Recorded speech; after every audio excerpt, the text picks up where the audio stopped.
인사 먼저 드리겠습니다. 저는 메타넷 T 플랫폼의 솔루션스 아키텍처를 하고 있는 이승훈이라고 합니다. 오늘의 주제는 클라우드 세계의 첫 번째 이야기, 최적의 클라우드 아키텍처 구성 방안을 알아보는 그런 세션을 준비했고요. 오늘 좀 시작해 보도록 하겠습니다.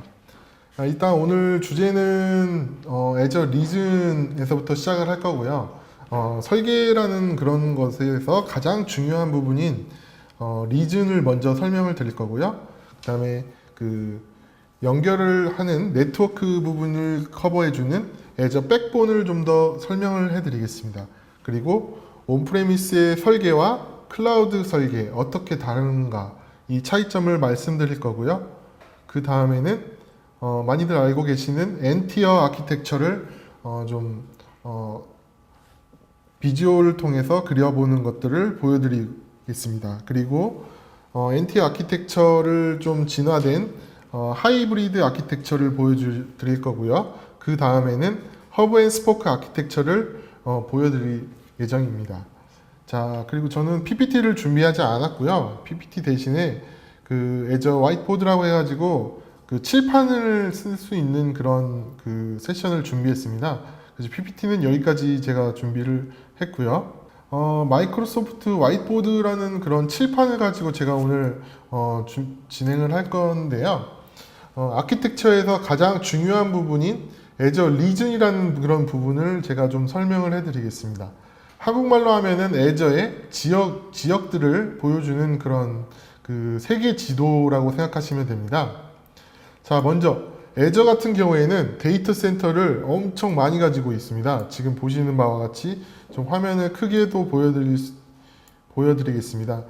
일단은 현재는 전 세계에 이 많은 그런 데이터 센터를 가지고 있고요. 이 안에서도 특별하게도 아시아에서 우리나라 같은 경우에는 현재 보시는 것처럼 코리아 센트럴과 코리아 센트럴이라는 부분이 센트럴을 가지고 있고요.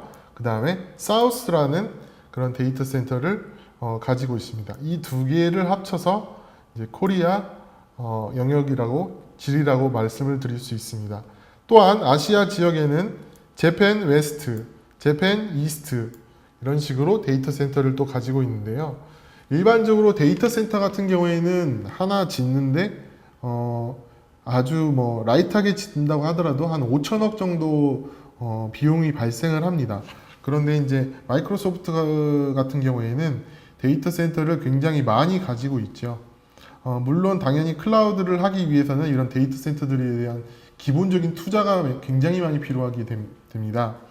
또한 중국 지역에도 네 군데가 지금 차이나 노스와 차이나 이스트 이런 식으로 중국 지역에 두 개를 가지고 있습니다. 근데 중국 지역 같은 경우에는 지금 현재는 마이크로소프트가 직접 운영하지 않고 21비안넷이라는 회사를 통해서 대리로 중국 지역에서 사용하실 수가 있습니다. 그러니까 쉽게 말씀드리면은 중국 사업권을 가지고 있는 회사만 애저를 사용할 수 있다고 생각을 하시면 될 것 같습니다. 차이나 지역에서는요. 자, 그리고 가장 한국에 가까운 그런 또 데이터 센터 중에 하나는 이스트 아시아라고 지금 보이시는 이스트 아시아라고 보이시는 데가 홍콩에 위치하고 있습니다. 자, 그리고 조금 더 이제 아시아를 좀 밑으로 내려가서 좀 보시면요. 사우스 이스트 아시아라는 싱가포르 지역에도 데이터 센터를 가지고 있습니다. 그래서 아시아 지역에서 어디든 이렇게 사용을 하실 때 가장 가까운 데이터 센터에다가 서버를 만들어서 이렇게 사용을 할 수 있게 되는 거고요. 근래에는 인도에는 3개가 있습니다. 인도 시장은 굉장히 크기 때문에 인구가 많고 트래픽이 많기 때문에 인도는 이제 3개의 데이터 센터를 가지고 있고요. 물론 UAE도 최근에 생겼고요.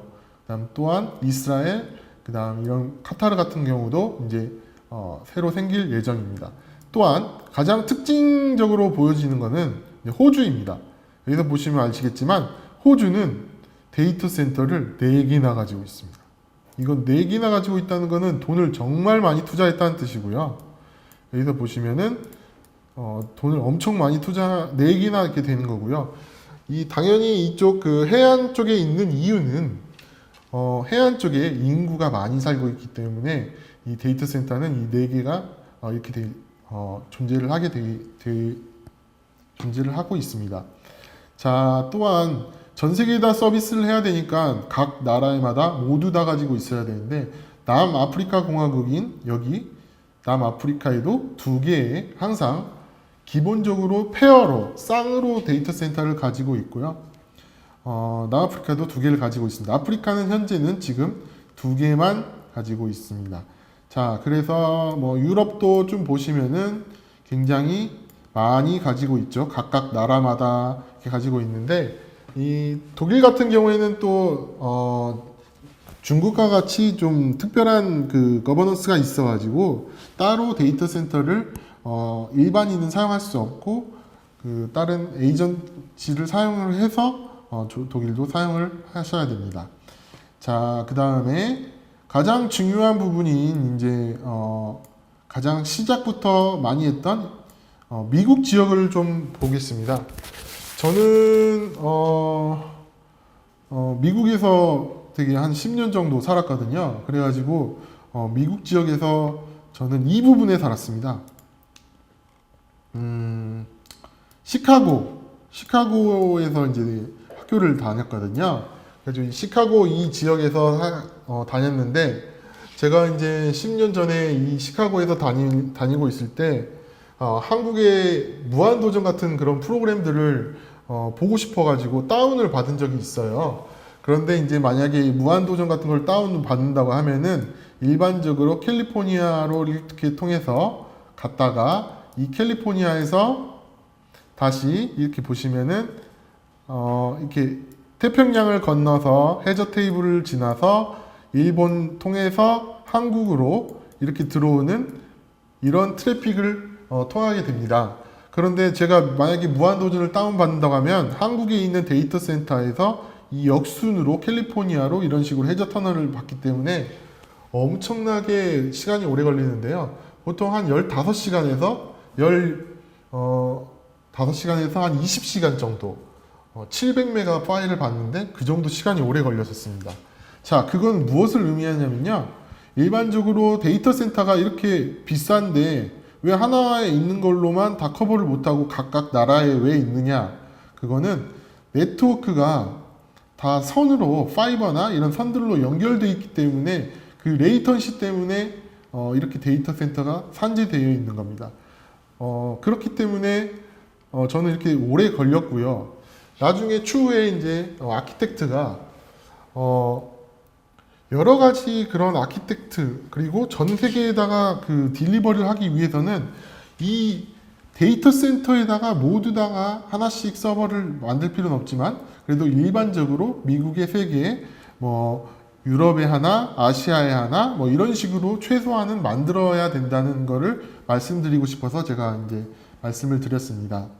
자, 그래서 데이터 센터와 리즌 이런 것들을 마이크로소프트는 지금 현재 58개의 리즌을 가지고 있고요. 그 다음에 140개의 나라를 서비스할 수 있게 되는 그런 구조로 되어 있습니다. 물론 뭐 아프리카나 이런 부분은 되게 인터넷이 느리긴 하지만 서비스는 가능한 지역이고요. 자, 그래서 좀 더 자세히 좀 알아보기 위해서 제가 이제 데피니션을 좀 준비해 봤습니다. 그래가지고 데피니션을 좀 한번 보도록 하겠습니다. 자, 이 화면에서 보시면요. 저 지역과 지오그래피 그리고 가용성 영역 이런 것들이 존재를 하게 되는데요.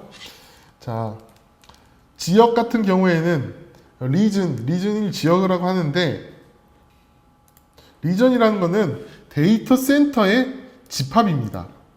그래서 지역별 짧은 대기시간 네트워크를 통해서 서비스를 하기 위한 그런 지역이고요. 그래서 데이터 센터들의 합을 말하는 거를 데피니션이라고 할 수 있습니다. 그리고 그 다음에 지역은 뭐냐?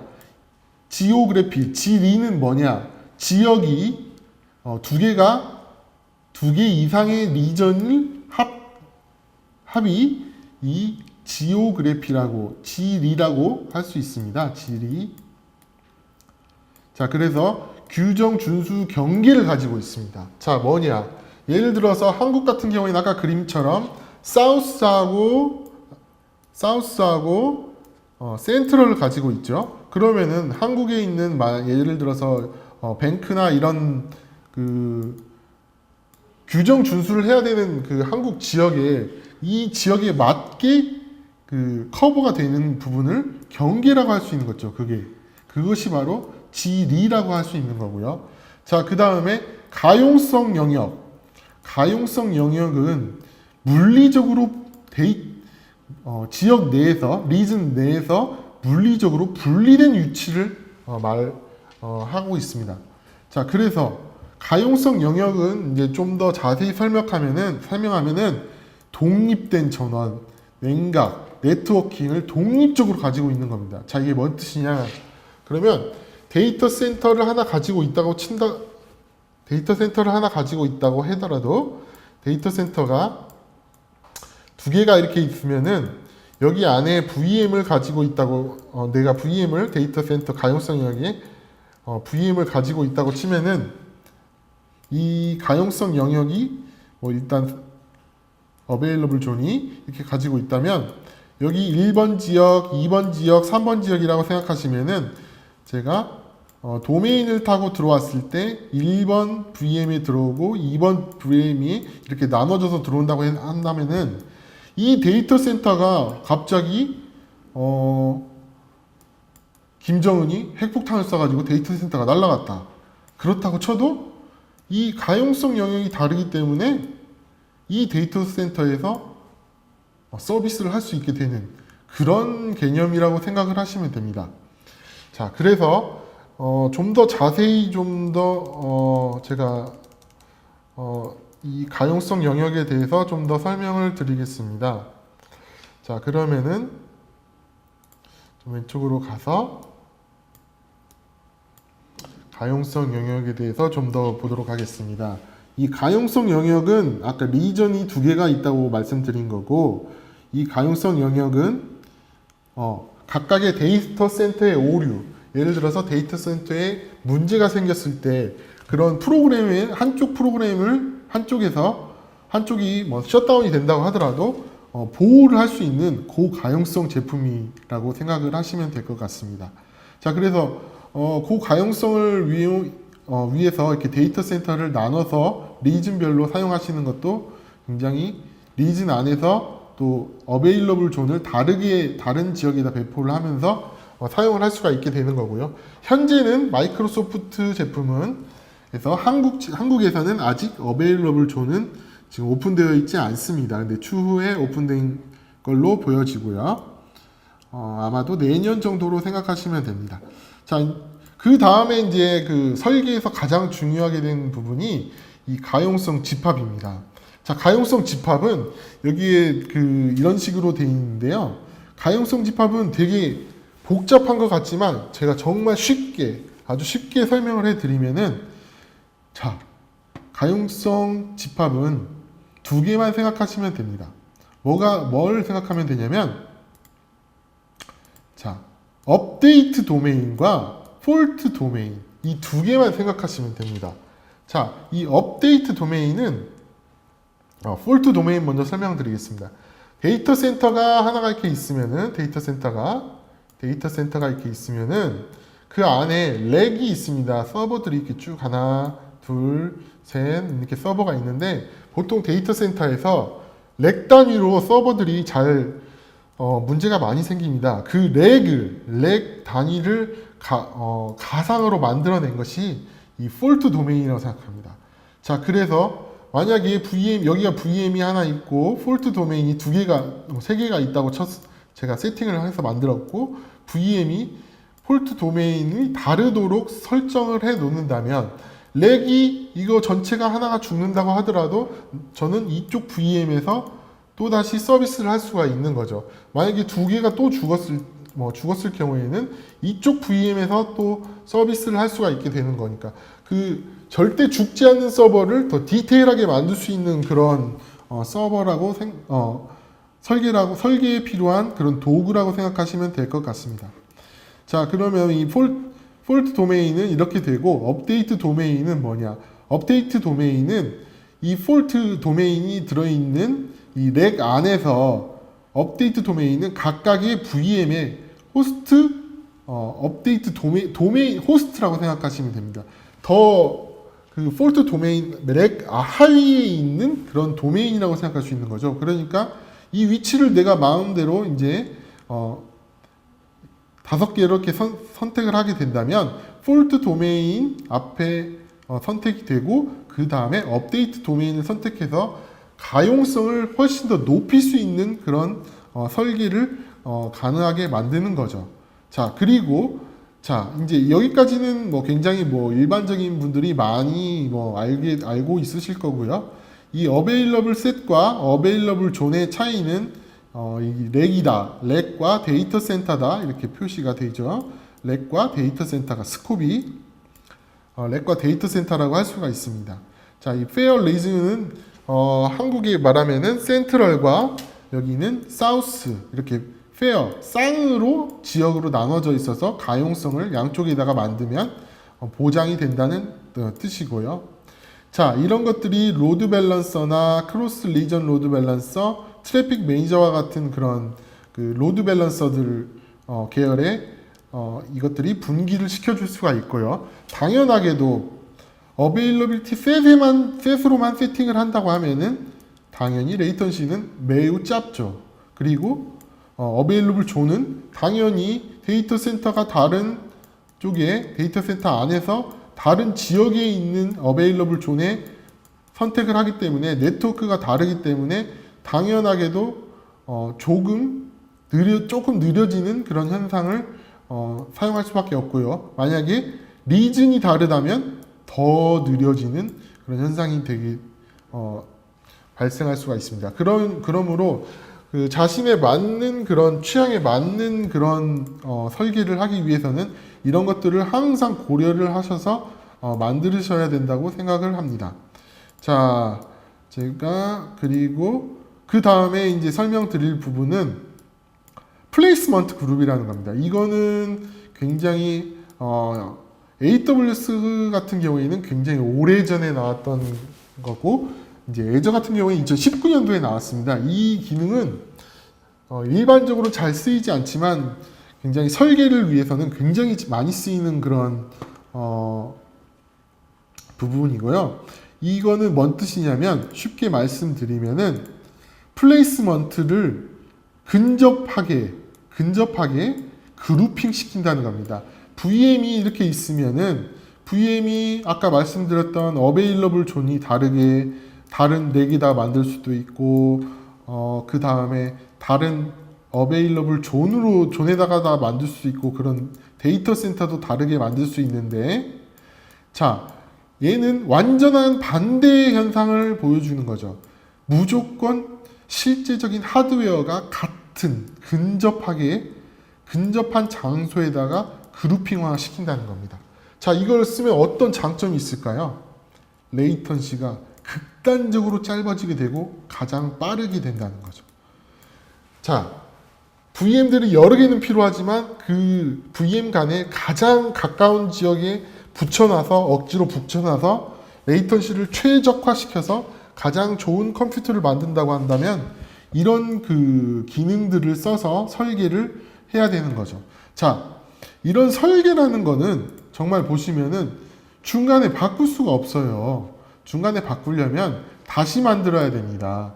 여기에 제가 오늘 말씀드린 어베일러블 존, 그 다음에 가용성 셋, 어베일러블 셋, 그 다음에 페어 리즌, 그 다음에 플레이스먼트 그룹 이런 것들은 설계 단계에서부터 무조건 고려를 하지 않고는 절대적으로 안 된다는 점이고요.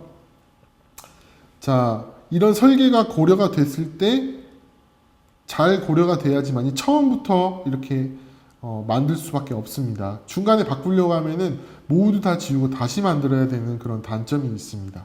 자, 이런 네트워크 문제가 가장 중요한 문제가 되고, 가까우게 만들거나 멀리 떨어져서 만들어서 가용성을 높인다거나 이런 장점이 있는 반면에, 그런 거를 더 설계 측면에서 봤을 때 더 좋은 쪽에 생각을 한다고 하면은 무조건 애저 백본이라는 걸 사용해야 합니다. 자, 이건 뭐냐?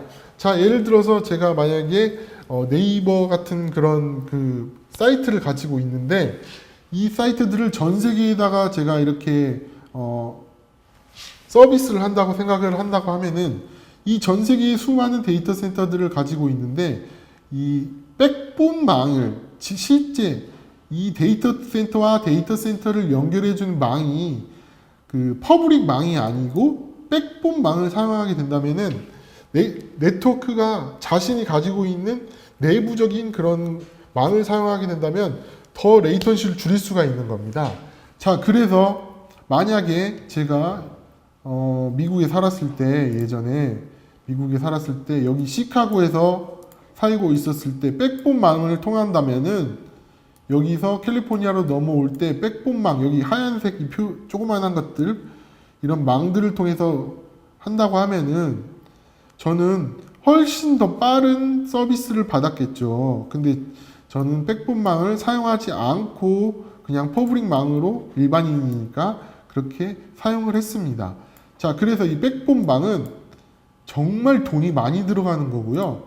이 백본망을 마이크로소프트가 많이 가지고 있습니다. 자, 그래서 마이크로소프트가 이런 전용선 익스프레스 라우트를 통해서 100메가 GPS를 100메가 100기가 BPS로 연결이 가능하고요. 이거 뭐 사실 다른 벤더들도 이거는 다 연결이 가능은 합니다. 근데 가장 중요한 부분은 이 백본망이 마이크로소프트는 굉장히 많이 가지고 있으며 퍼블릭 인터넷을 진입하지 않습니다. 자, 퍼블릭 인터넷을 진입하지 않는다는 말은 이게 엄청 중요합니다. 왜냐하면 퍼블릭 인터넷을 진입하지 않으면은 훨씬 내부망을 타니까 훨씬 빠른 거죠. 이 내부망들을 광섬유, 해저 케이블 이런 것들을 사용해서 사용을 하니까 훨씬 더 빠르죠. 성능이 향상되고, 뭐 인텔리전트 보안 이런 것들은 뭐 다른 데도 많이 요즘 사용하기 때문에 뭐 장점이라고는 하기는 좀 그렇습니다. 자, 이거는 좀 보셨고, 그 다음에 자, 아키텍트에 대해서 좀 더 자세하게 말씀을 드리려고 제가 다른 칠판을 좀 더 보여드리겠습니다. 자, 제가 다른 칠판을 좀 더 보여드릴 거고요. 준비한 칠판은 이렇습니다.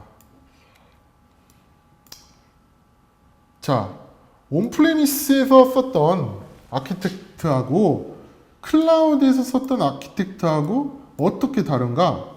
이런 거에 대해서 좀 자세하게 말씀을 드리고 싶은데요. 온프레미스 vs 클라우드, 이런 식으로 제가 좀 말씀을 드려보겠습니다. 자, 온프레미스에서는 굉장히 방식과 완전히 변화가 됐죠.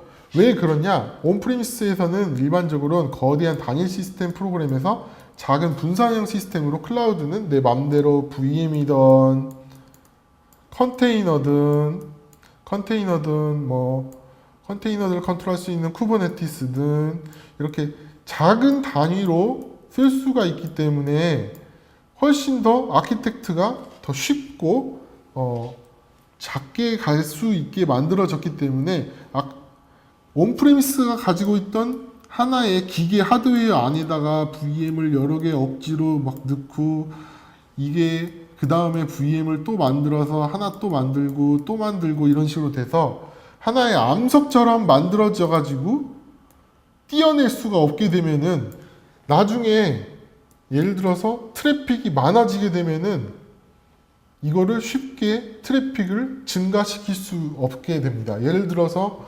제가 뭐 쉽게 말씀드리면은 EBS나 뭐 이런 업체들이 갑자기 코로나 이후로 트래픽이 굉장히 많아졌다거나 뭐 어떤 트래픽이 많아진 정부기관의 사이트가 있었는데 온프레미스에서 이렇게 있었을 때에는 여기에서 VM을 하드웨어가 딱 있다고 쳐도 VM을 만들면은 되게 VM이 확장을 할 수가 없는 그런 구조죠. 제가 내일 갑자기 많이 들어왔는데 어떻게 할 겁니까? 순간 뭐 한 10만 명이 들어왔다.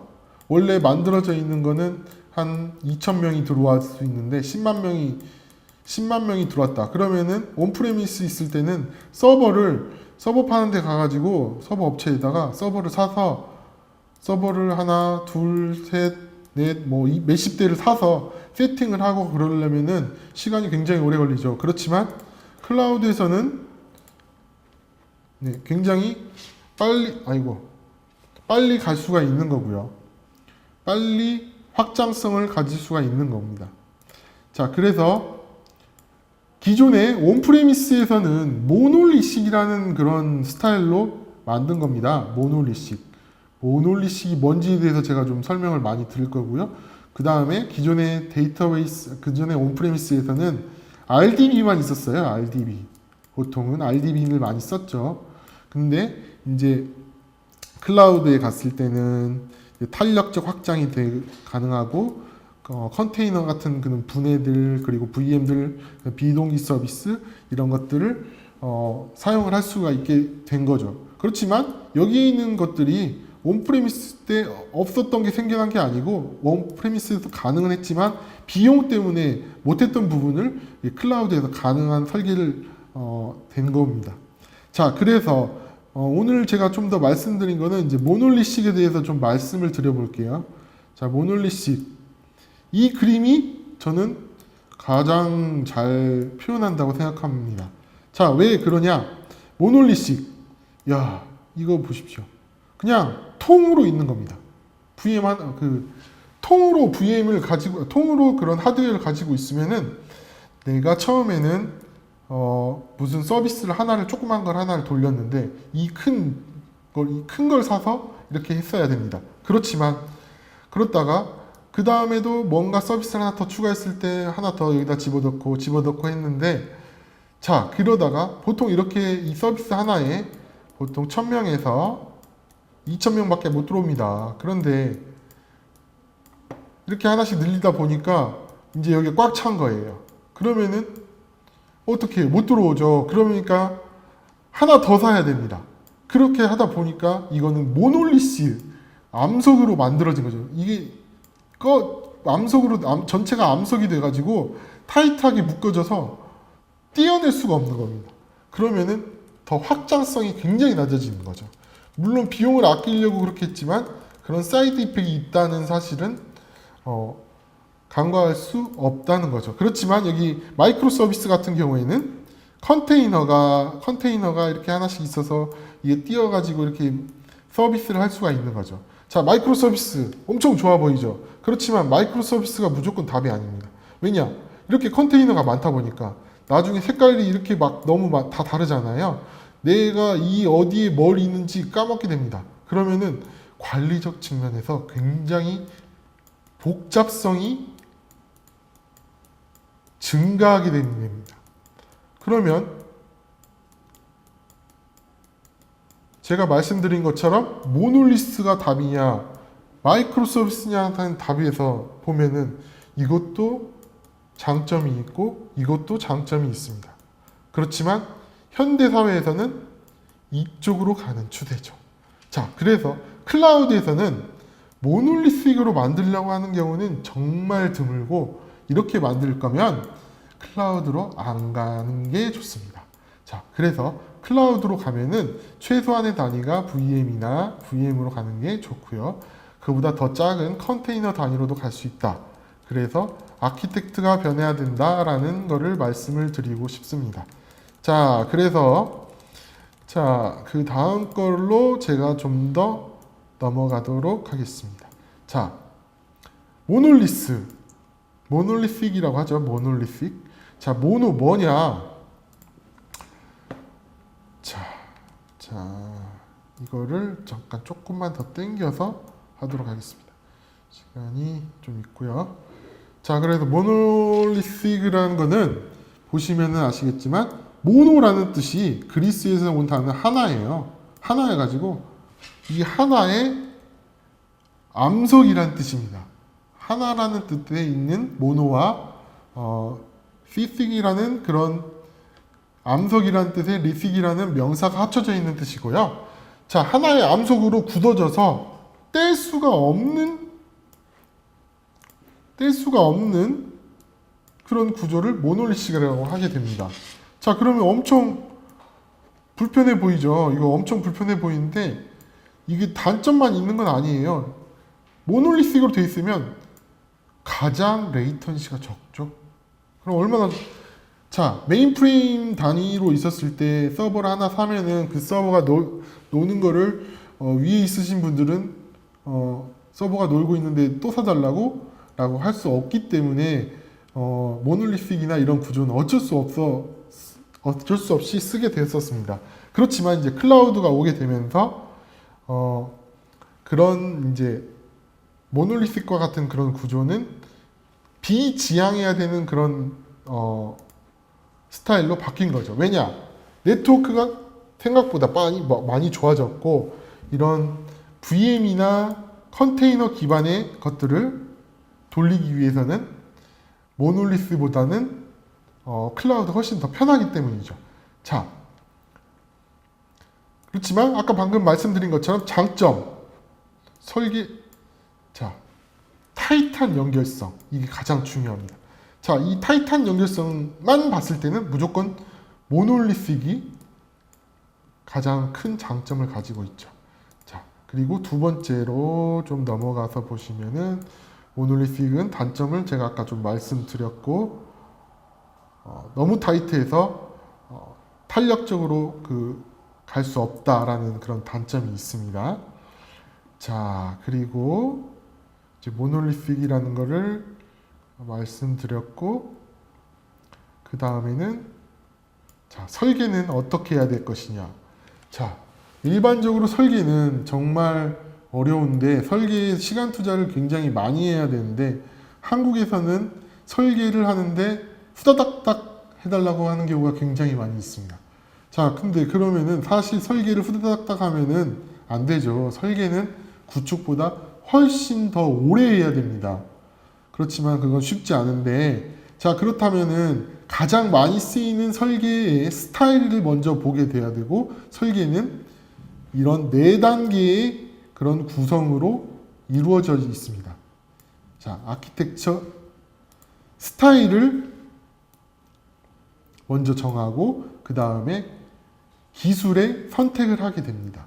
그 다음에 그 위에 올라가는 어플리케이션들에 대한 설계 이런 것들을 어떻게 올릴 것이냐 그리고 그 다음에 맨 가장 밑에 있는 것들은 아키텍처의 프레임워크를 어떻게 잡을 것이냐 시큐리티, 보안의 중심을 잡을 것이냐 아니면 스케일러빌리티라는 확장성 이런 것들에 중점을 줄 것이냐 이거에 대한 데브옵스를 어떻게 프레임워크를 집어넣을 것이냐 그렇게 하는데 사실상 가장 중요한 부분은 이 부분입니다.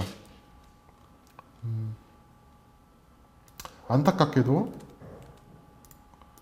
제가 조금 땡겨서 보면은 가장 중요하게 생각하는 부분들은 코스트입니다. 이 코스트를 위해서 모든 거를 줄일 수밖에 없는 현상이 굉장히 많아지는데요. 그렇다면 어떻게 짜야 되는 게 제일 좋냐? 그래도 가장 중요한 거는 이 레퍼런스 아키텍처, 일반적으로 많이들 사용하시는 그런 아키텍처를 사용하는 게 좋죠. 자, 예를 들어서 제가 무슨 아파트를 하나 샀습니다. 아파트를 사가지고 한 60평짜리를 샀다고 칩니다. 60평짜리를 샀는데 여기다가 인테리어를 해야 되는데 인테리어를 어떻게 해야 될까요? 그러면은 많이들 사용하시는 레퍼런스 인테리어가 있을 거 아닙니까? 그런 레퍼런스 인테리어를 가지고 여기다가 적용을 하게 되는 거죠. 그래서 그래야지 남들 하는 그런 많이 쓰이는 그런 레퍼런스 하나하나 내가 이걸 이렇게 만들래요 저렇게 만들래요 해서 맨날 이렇게 하나씩 붙이다 보면은 나중에는 정말 중구난방으로 되는 그런 아키텍처가 만들어질 수가 있습니다. 그렇기 때문에 이런 그 단계별로 항상 구분을 해서 만드는 게 중요합니다. 자, 그 중에서 가장 중요한 아키텍처인 이런 엔티어 아키텍처나 마이크로 서비스, 웹큐 이런 것들을 좀 더 자세히 살펴볼 건데요. 저는 이거를 오늘은 다 살펴볼 수는 시간상 좀 부족하고요.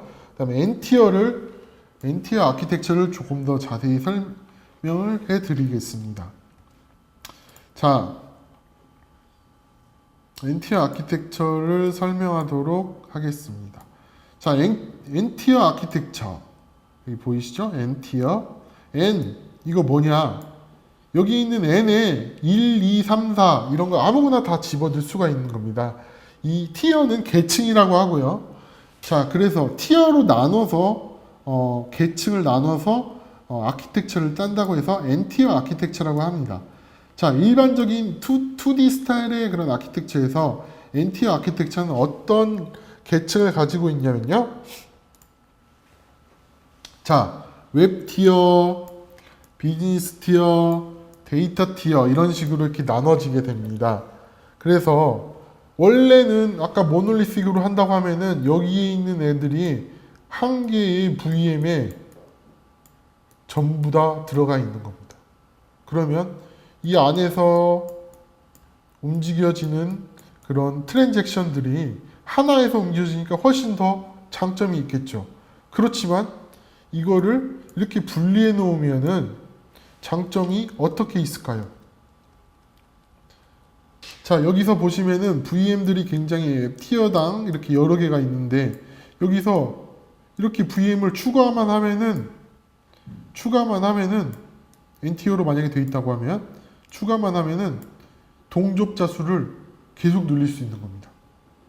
예를 들어서 제가 어떤 앱을 핸드폰으로 접속을 하게 됩니다. 그래서 제가 누워서 디바이스라고 써 있습니다. 클라이언트 디바이스. 핸드폰으로 접속을 인터넷을 하게 됩니다. 그러면은 저도 접속을 하고 다른 분들도 접속을 막 수백 명이 하게 될 건데 만약에 모놀리틱 구조로 하나 돼 있었다면은 이렇게 그 하드웨어 하나에 한 2,000명밖에 못 들어온다고 칩니다. 근데 여기가 VM이 늘어나게 되면은 그냥 갖다 붙이기만 하면 되는 거죠. VM을 막 갖다가 이미지를 떠서 붙이기만 한다면 2,000명이 하나의 여기 앞에 2,000명이 들어온다고 치면 2,000명, 2,000명, 4,000명, 5,000명, 6,000명, 8,000명, 10,000명 VM만 늘리면은 이렇게 동접자 수를 마음대로 쉽게 늘릴 수가 있는 거죠. 자, 그게 바로 이게 N티어 아키텍처고요. 좀 지워보겠습니다. 지우고 NT 아키텍처의 장점이라고 할 수 있습니다. 자, 근데 어떻게 보면은 이거는 VM 잘라져서 만들어야 되니까 그런 처음 설계 수고와 처음에 시작부터 잘려져서 된 그런 구조로 만들어야 되는 단점은 있지만 무조건 이게 효율적인 면에서는 더 좋다고 생각할 수 있습니다. 물론 비용적인 면에서는 훨씬 더 모놀리틱보다는 올라갈 수 있는 거죠. 자, 그 중에서도 가장 어려운 부분이 이 데이터베이스 티어입니다. 데이터베이스의 프라이머리. 데이터베이스는 쉽게 VM만 붙인다고 해서 올릴 수 있는 게 아니고 여기 안에 복제가 돼야 됩니다. 이 복제가 되는 부분을 커버를 하거나 클러스터링을 구성을 하거나 올레이존으로 이렇게 복제가 된다고 하면은 여기도 하나씩 늘리는데 그렇게 어렵진 않죠. 자, 그래서 이 엔티어 아키텍처가 되게 오래전에 나왔지만 가장 일반적인 그런 아키텍처라고 할 수 있습니다. 자, 이 엔티어 아키텍처는 이렇고요. 자, 이 엔티어 아키텍처가 어떻게 또 쓰이냐? 자, 저는 밑에 여기는 AWS 예고요. 이거 위에는 마이크로소프트 애저의 예입니다. 그러나 같은 그림인데 그림만 이제 컴포넌트만 다른 거고요. 자, 이 그림은 제가 비지오라는 툴을 써서 그린 그림입니다. 되게 저 오래전부터 비지오라는 걸 썼는데요. 이 비지오는 정말 좋은 툴인데 물론 라이센스가 있어야지 사용을 할 수가 있습니다. 자, 엔티어가 어떻게 엔티어인지 제가 좀 설명을 드리겠습니다. 자, 여기가 웹 티어, 앱 티어, 데이터베이스 티어 이렇게 세 개로 나눠서 3티어 아키텍처라고 할 수 있는 거고요. 거기에서 조금 더 클라우드에 맞게 추가적으로 들어간 게 이 오브젝트 스토리지가 여기 들어가는 겁니다. 자, 오브젝트 스토리지가 여기 들어가서 서비스를 하게 되는 거고요. 오브젝트 스토리지는 파스니까 파스를 사용해서 이렇게 사용하게 된다면 3티어 파스로 그리고 CDN까지 이렇게 연결이 되면은 굉장히 그 효율적으로 서비스를 할 수가 있게 된 거죠. 자, 그리고 이런 엔티어 아키텍처를 조금 더 진화시키면은 조금 더 진화시킨 모델을 한번 보여드리겠습니다. 엔티어 아키텍처가 이렇게 있고 그 다음에는 멀티 엔티어 아키텍처입니다. 자, 멀티 엔티어 아키텍처는 제가 맨 처음에 설명드렸던 우리나라의 두 개의 그 데이터 센터가 가지고 있죠. 코리아 센트럴과 사우스 이렇게 두 개의 데이터 센터 리전이 있는데 이 두 개에다가 자, 왜냐? 데이터 센터가 이렇게 두 개가 있는데 자, 트럼프가 핵 공격을 해가지고 안타깝게도 이 첫 번째 센트럴 데이터 센터가 날려갔습니다. 그러면은 그래도 난 서비스는 해야 되죠. 그러면은 어떻게 서비스를 해야 되냐? 사우스에다가 서비스를 하고 싶은 거예요. 근데 센트럴에 다 날아가는데 사우스에다가 어떻게 만듭니까? 자, 그러니까 처음부터 두 개의 지역에 절대적으로 나는 이 서비스를 멈춰서는 안 된다. 어떻게든 무조건. 예를 들어서 뭐를 예를 드는 게 좋을까요? 굉장히 중요한 예를 들어서 은행 같은 경우에는 여기 하나만 날아가면은 다 날아가면은 저 돈이 없어지는데 그거 안 되겠죠.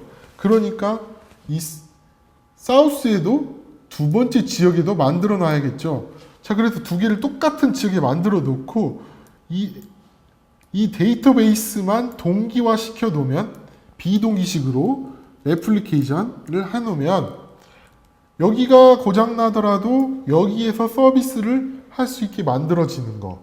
그게 바로 이게 엔티어가 붙었지만 멀티 지역에 서비스를 할 수 있게 만들어지는 아키텍처입니다. 자, 이 멀티 아키텍처에서 그 다음에 시간이 조금 어차피 두 번째 시간도 있을지 없을지 모르겠지만 나중에는 멀티 아키텍처를 이제 비주어로 좀 보여드리겠습니다. 이것도 똑같이 비주어로 제가 만들었습니다. 자, 이 비주어로 제가 한 땀 한 땀 만들었는데요. 이거 시간이 좀 오래 걸립니다. 비주어로 만들려면은. 자, 비주어도 제가 만들었습니다. 그래가지고 코리아 센트럴 지역, 사우스 지역 이렇게 만들 수도 있고 아까 말씀드렸던 동남아에도 만들 수 있고 싱가포르에도 만들 수 있고 이렇게 됩니다. 자, 그래서 데이터베이스를 복제하고 이렇게 오브젝트 스토리지들을 사용할 수 있고 이렇게 돼서 고가용성, 절대 죽지 않는 그런 서비스를 만들 수가 있는 거죠. 자, 클라우드로 가면은 되게 사람들이 항상 얘기하는 게 클라우드인데 왜 죽어요? 라는 소리를 많이 듣는데 클라우드 잘 죽습니다. 원래 온프레미스도 잘 죽고요. 자, 겉으로 안 드러나서 그렇지 잘 죽습니다. 그렇지만 이렇게 다른 지역에다가 설계를 잘 해놓게 된다면 절대 죽지 않는 서버를 만들 수가 있는 거죠.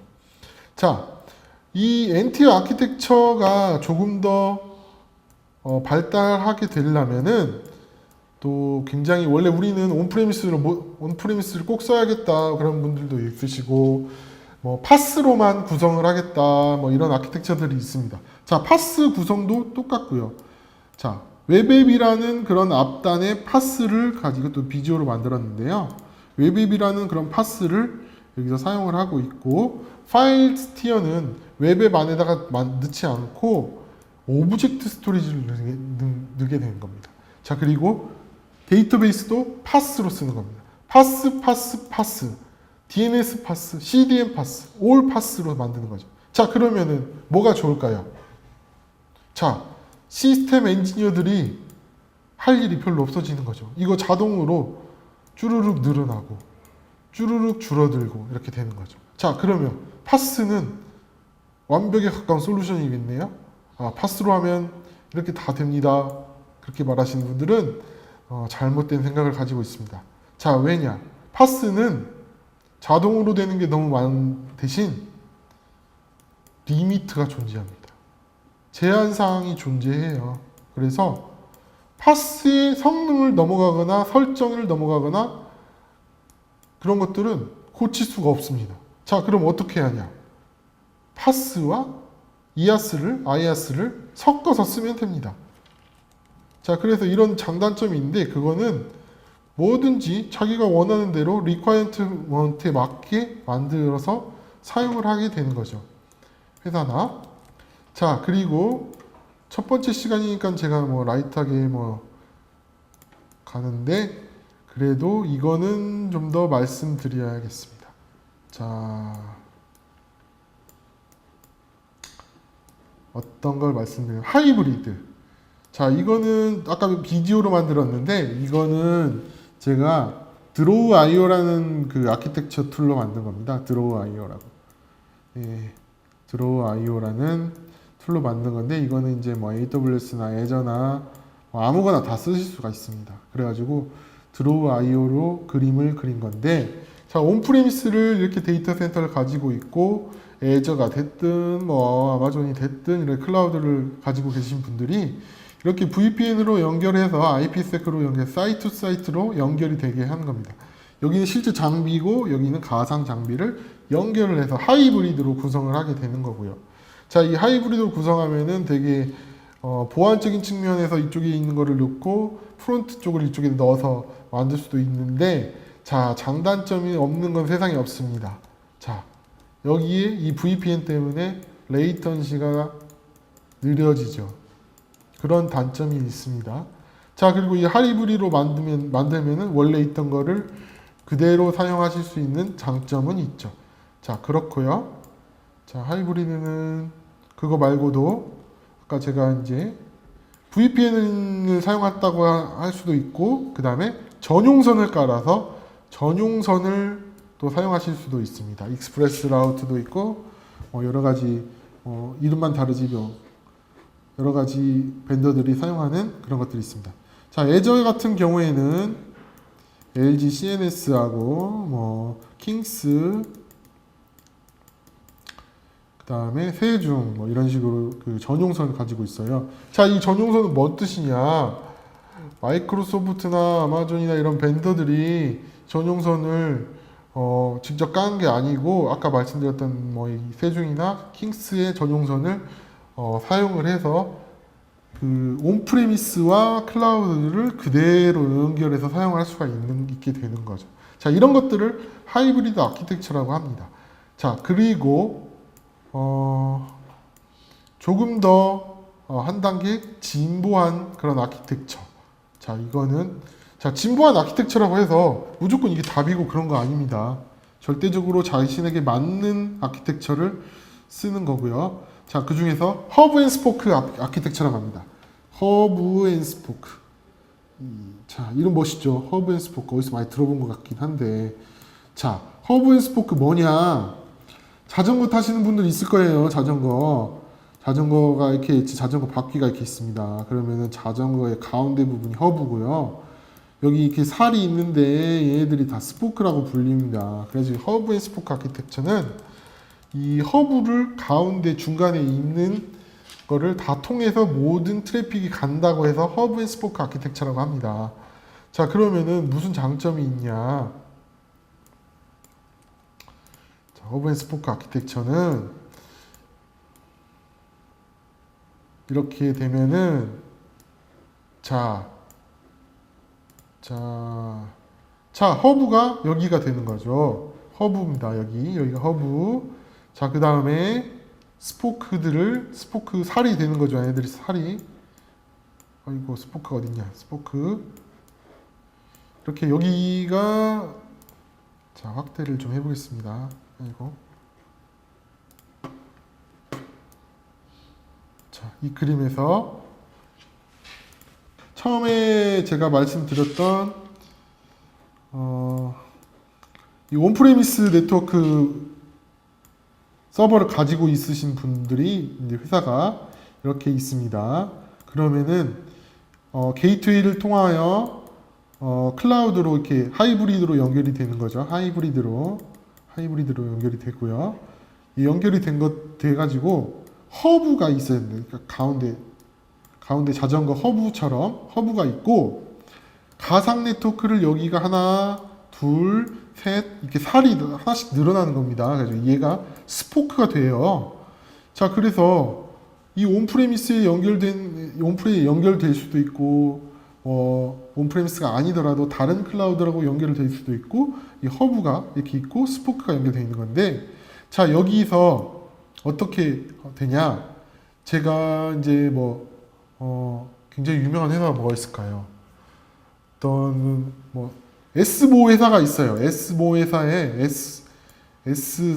S모 회사에 자회사 1번, 2번, 3번이 있다고 치면은 S모 회사의 모든 서버들은 이 스포크 하나에 들어가고 S모 회사의 자회사 2번은 여기에 들어가고 그렇게 되면은 1번, 2번, 3번을 관리하기 엄청 쉽겠죠. 그리고 이 허브에서 방화벽이나 이런 1번, 2번, 3번에서 써야 되는 그런 중복된 것들을 여기다가 집어넣으면은 허브가 1, 2, 3 이렇게 있어야 되는 부분을 하나로만 통합시켜 수 있으니까 비용을 훨씬 더 세이브하고 이 스포크끼리만 관리하면 되니까 훨씬 더 비용도 세이브하고 관리 측면이 좋아지겠죠. 자, 그게 허브 앤 스포크입니다.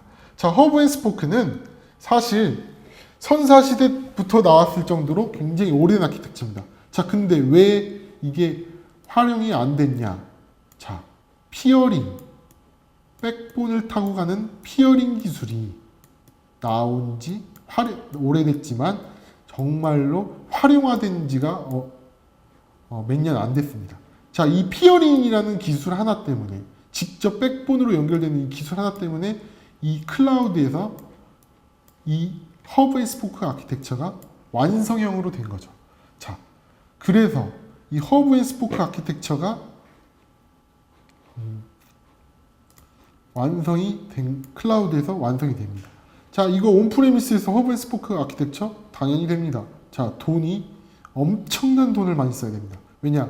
이 내부 피어링이 연결되려면 망을 전부 다 깔아야 되고 이 스포크마다 전부 다 네트워크를 가지고 있어야 되므로 엄청난 그런 위험 요소를 비용을 사용을 하게 되는 거죠. 자, 그래서 하이브리드 아키텍처에서 한 단계 진화된 버전인 허브 앤 스포크 아키텍처는 에 대해서 제가 여기다 쭉 좀 써놨고요. 실제 허브 앤 스포크 아키텍처를 사용하시는 분들이 많이 있습니다. 자, 그래서 이제 허브 앤 스포크 아키텍처가 조금 더 이렇게 단점이 좀 있는데, 예를 들어서 그냥 일반적으로 피어링으로만 구성이 된다고 하면은 트랜지션이 안 되는 이쪽에서 이쪽 트랜지션 넘어갈 때는 MV를 써야 되는 그런 단점이 있습니다. 그렇지만 이제 요즘 같은 경우에는 마이크로소프트의 버추얼 완 같은 거를 쓰면은 이 전이도 되고요. MV 없이. 자, AWS 같은 경우에는 트랜짓 게이트웨이 같은 거를 사용을 하면은 이거를 조금 더 나은 것들을 사용을 할 수가 있습니다. 근데 그런 프로덕트를 쓴다고 해서 모든 게 해결되는 건 없고요. 이 설계를 잘 짜고 그 리ኳ이어먼트에 맞게 잘 사용을 해야지만이 좋은 아키텍처라고 할 수가 있습니다.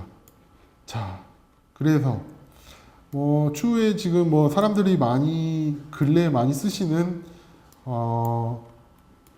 마이크로 서비스 같은 경우에 이제 한국에 굉장히 유행을 많이 하고 있죠. 근데 저 같은 경우에는 오래전에 마이크로 서비스를 많이 사용해 왔는데, 이 마이크로 서비스는 되게 자유도가 높은 그런 서비스지만 사실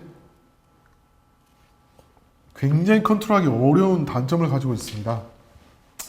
마이크로 서비스는 다음 시간에 기회가 된다면 좀 한 세션을 한 2~4시간 정도 좀 할 수 있을 것 같고요.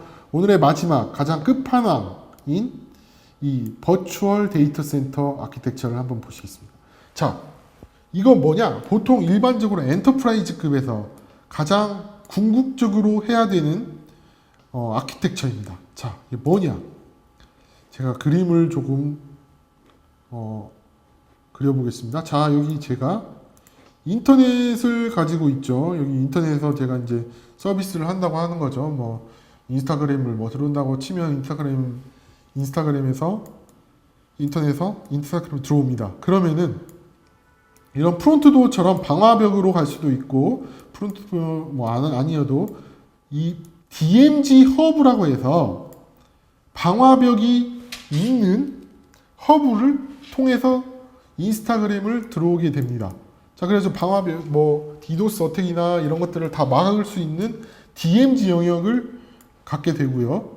그 다음에 혹시라도 온프레미스를 가지고 있다면은 온프레미스에 연결될 수 있는 버추얼 WAN 허브도 갖고 있게 되는 거고요. 아까 말씀드렸던 스포크 1, 스포크 2, 스포크 3 이렇게 될 수도 있고, 그게 프로젝트가 1이든지 아니면 프로젝트가 2, 프로젝트 더 많아지면 스포크가 많아지게 되겠죠. 그렇지만 이 스포크들은 모든 트래픽은 인터넷에 들어와서 방화벽을 타고 방화벽에서 디도스를 막거나 이런 것들, 중간에 공통된 부분이 있는 부분들은 여기에서 가능하게 되는 거니까, 만약에 인스타그램 1, 2, 3이 있었다고 치면은 이걸 각기 다른 걸로 하게 된다면은 방화벽이 다 따로따로 있어야 되니까 비용적으로는 엄청나게 더 많이 들겠죠. 그렇지만 버추얼 데이터 센터라고 해서 어느 한 그룹사가 S그룹사가 쓴다고 한다고 치면은 이렇게 스포크로 구성이 되어 있으면은 굉장히 유용하게 비용을 세이브를 할 수가 있는 거죠. 자, 그리고 이 안에 있는 디파트먼트 아니면 프로젝트 그룹들은 자기가 그 리퀘어먼트 맞게 분리를 해 놓는다면은 그 담당 부서들은 여기만 관리하면 되는 거니까 굉장히 좋은, 어떻게 보면은 사람 인력을 줄일 수 있고 어떻게 보면 비용을 세이브할 수가 있는 거죠. 자, 클라우드에서는 이렇게 데이터 센터, 그 버추얼 데이터 센터를 이렇게 구축을 할 수가 있는 거예요. 그러니까 예전에는 이게 좀 불가능했는데 이 피어링이 완벽하게 그 구성이 된 다음부터는 이런 구성이 가능하게 됩니다. 자, 그래서 다시 맨 처음으로 돌아간다고 하면은 사실 모놀리스로 구성이 된다고 하면은 그냥 온프레미스로 쓰시는 게 더 좋아요. 모놀리스. 그렇지만 클라우드로 가면은 이런 식으로 분리하고 이 클라우드에 맞게 클라우드 네이티브라고 하죠. 클라우드 네이티브하게 만들게 되면은 비용도 세이브하고 굉장한 효과를 얻게 됩니다. 자, 그렇지만 설계를 모놀리스로 한다면은 클라우드로 간다고 해서 그런 장점은 하나도 없습니다. 그러니까 이 설계를 굉장히 중요시해야 되고, 이 설계를 하는데 시간 투자를 굉장히 많이 해야 한다는 그런 것들을 말씀드리고 싶습니다. 자, 그러면은 오늘은 여기까지 하고 끝내도록 하겠습니다. 시청해 주셔서 감사하고요. 다음에 또 하게 되면 더 재밌는 얘기로 가지고 와서 하도록 하겠습니다. 감사합니다.